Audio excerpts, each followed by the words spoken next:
শিক্ষার্থীকে একজন দক্ষ ডিজিটাল নাগরিক হিসেবে গড়ে তোলার জন্য ডিজিটাল প্রযুক্তি শিক্ষা বিষয়টির ধারণায়নের কেন্দ্রে রাখা হয়েছে ডিজিটাল সাক্ষরতা, যার মূল অনুষঙ্গ হল তথ্য সাক্ষরতা। ডিজিটাল সাক্ষরতার মাধ্যমে শিক্ষার্থী উপযুক্ত প্রযুক্তির যথাযথ ব্যবহার করতে পারবে এবং সৃজনশীল ও দায়িত্বশীল হবে। অন্যদিকে তথ্য সাক্ষরতার মাধ্যমে শিক্ষার্থী বস্তুনিষ্ঠ তথ্য খুঁজে বের করবে এবং এর মূল্যায়ন, সংরক্ষণ ও ব্যবহারে দায়িত্বশীল হবে। ডিজিটাল সাক্ষরতা ব্যবহার করে শিক্ষার্থীরা যেসব যোগ্যতা অর্জন করবে, ব্যক্তিগত বা সামষ্টিক যে কোনো সমস্যা সমাধানে শিক্ষার্থীরা তথ্য ও যোগাযোগ প্রযুক্তির সৃজনশীল ও উদ্ভাবনী ক্ষমতা প্রয়োগ করতে পারবে। এই ক্ষেত্রে তারা পারস্পরিক যোগাযোগ ও সহযোগিতার মাধ্যমে ডিজিটাল সাক্ষরতার এই যোগ্যতা অর্জন করবে। এছাড়া শিক্ষার্থী সিস্টেম চিন্তনের মাধ্যমে কোনো একটি নির্দিষ্ট সমস্যার প্রকৃতি, পারিপার্শ্বিক সামাজিক প্রেক্ষাপটের আন্তঃসম্পর্ক বিবেচনা করে সমস্যাটির প্রস্তাবিত সমাধানের সৃজনশীল, অভিনব ও কার্যকরী ডিজাইন চিন্তন করবে।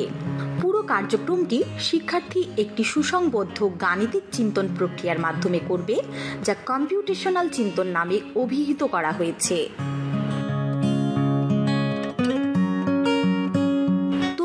ও যোগাযোগ প্রযুক্তি প্রতিনিয়ত পরিবর্তনশীল। এর ফলে সমাজে একদিকে যেমন কিছু ঝুঁকি তৈরি হয়, তেমনি নতুন প্রযুক্তির সম্ভাবনার দ্বারও উন্মোচন করে দেয়। তাই ডিজিটাল সাক্ষরতার যোগ্যতা অর্জনের ক্ষেত্রে শিক্ষার্থীকে দুটি বিষয়ে সচেতন হয়ে উঠতে হবে: আইসিটির নিরাপদ, নৈতিক ও দায়িত্বশীল ব্যবহার, বর্তমান ও ভবিষ্যৎ প্রেক্ষাপট। উপরের বিষয়গুলোর মধ্য দিয়ে শিক্ষার্থীরা দুরকম সক্ষমতা অর্জন করবে। সেগুলো হলো আইসিটি সক্ষমতা এবং ডিজিটাল সলিউশন উদ্ভাবন। শিক্ষার্থী যাতে ডিজিটাল নাগরিক হয়ে গড়ে উঠতে পারে, তার উপর গুরুত্ব দেওয়া হয়েছে এই রূপরেখায়। একজন ডিজিটাল নাগরিক যেসব দিক দিয়ে যোগ্যতা অর্জন করবে বলে প্রত্যাশা করা হয়, সেগুলো হলো: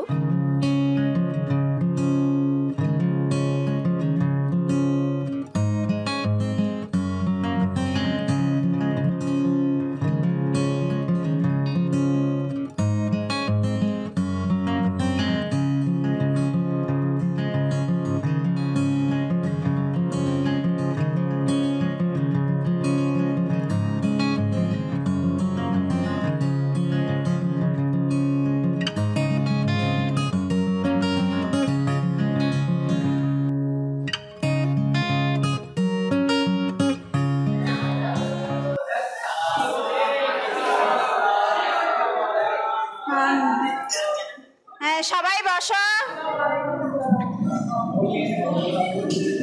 আচ্ছা, এর আগে আমরা যে সেশনগুলো পড়েছিলাম 1 এবং 2 এর মধ্যে সেশনগুলোতে কি কি ছিল, পার্টগুলো কি কি ছিল আমাকে একটু বলো তো।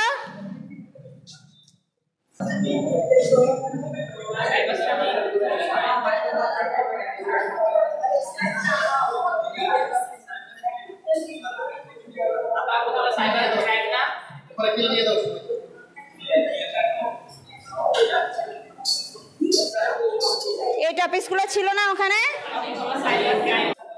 তারপরটা কি ছিল আরেকজন বলো।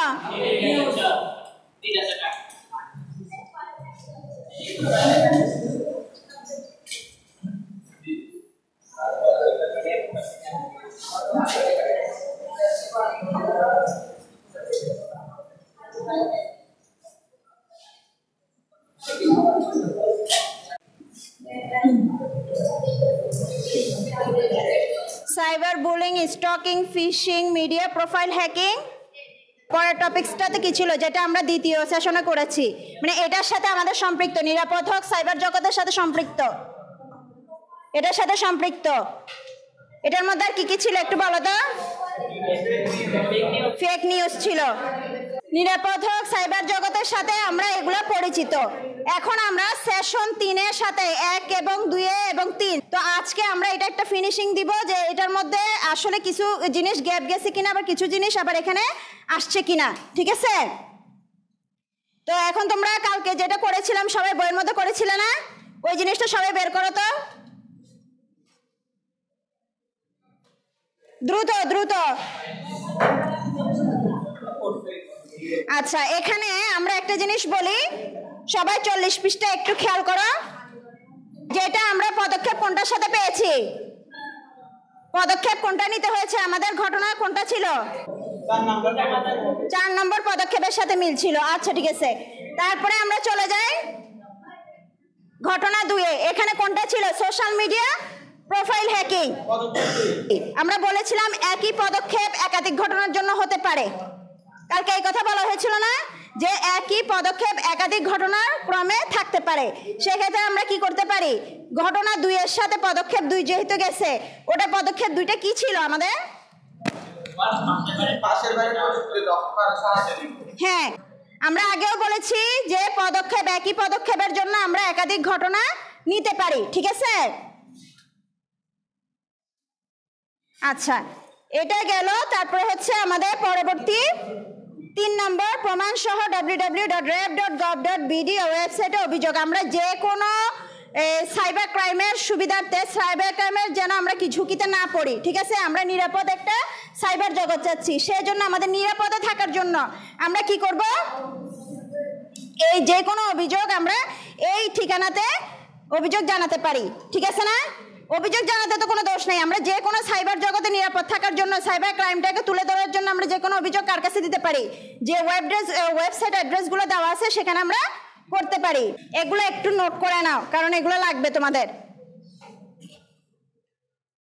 আচ্ছা, এখানে 7 নম্বর পদক্ষেপটা নিয়ে কালকে আমরা মনে হয় একটু কনফিউশনে ছিলাম, তাই না, যে বিষয়টি গোপন রেখে কারোর সাথে শেয়ার করব না, ঠিক আছে।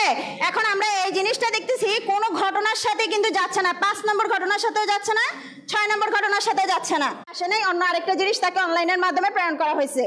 6 নম্বর ঘটনাতে এটা ছিল। 5 নম্বর ঘটনাতে কি ছিল, সেই ইমেলে সংযুক্ত হয়ে তার মোবাইলের আর্থিক অসুবিধা হয়েছিল, তাই না। সে কি করেছে, বিড়ম্বনায় পড়েছে, তার আর্থিক যখন ক্ষতিগ্রস্ত হয়েছে সে কিসে বিড়ম্বনার সৃষ্টি হয়েছে। ঘটনা 4-এ কি ছিল, পিনকোড নিয়ে ফেলেছে, এই ধরনের কিছু একটা ছিল মনে হয়, তাই না।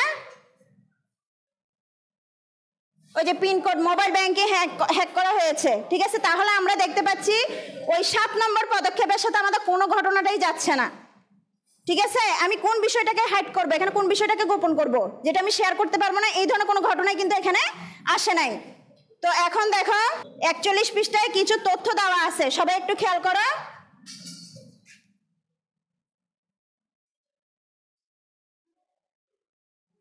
এই যে 41 পৃষ্ঠা, এখানে কি বলছে, বাংলাদেশ তথ্য নিরাপত্তা ও সাইবার নিরাপত্তা নিশ্চিত করার জন্য বেশ কিছু নীতিমালা ও আইন রয়েছে। আমাদের কিছু ওয়েবসাইট দিয়েছে, ওয়েবসাইটের বাইরে সেগুলো আমরা কিভাবে কাজে লাগাবো, ঠিক আছে। এই কাজে লাগানোর ব্যাপারটা হচ্ছে কোথায়, তথ্য যোগাযোগ প্রযুক্তি আইন 2006, সাইবার সিকিউরিটি স্ট্র্যাটেজি 2014।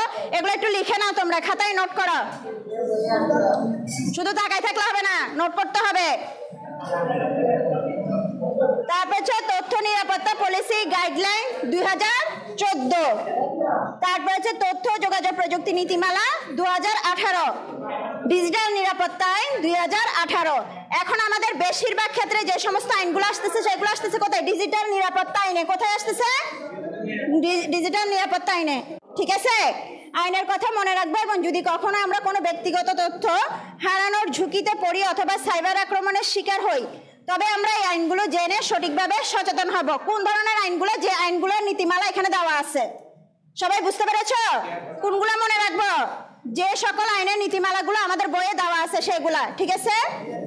তারপরে হচ্ছে এবার চল আমরা জেনে নিই, বাংলাদেশে কেউ তার ব্যক্তিগত তথ্য হারানোর ঝুঁকিতে পড়লে কিংবা কোনো সাইবার অপরাধের শিকার হলে, ঠিক আছে, একসাথে কিন্তু এই কোডগুলো ফরম্যাটে দেয়, ফরম্যাটে প্রিন্ট করার সময় একসাথে করে ফেলে যে আপনার পিন কোডটা দেয়, তখন আমরা অজান্তে কিন্তু পিন কোডটা দিয়ে রেখে দিই, যার কারণে সেক্ষেত্রে আমরা কি করবো, এটা অনলাইনের মাধ্যমে করার চেষ্টা করবো। তোমরা নর্মালি করতে পারবে, কি থানায় গেলে বা পুলিশ স্টেশনে গেলে বা র্যাবের এখানে গেলে তুমি করতে পারবে না। কি কি লেখা আছে ডিজিটাল মধ্যে দেখো, কি কি উল্লেখ করতে বলছে, তারিখ, বরাবর সাধারণত আমরা যে কোনো জিনিস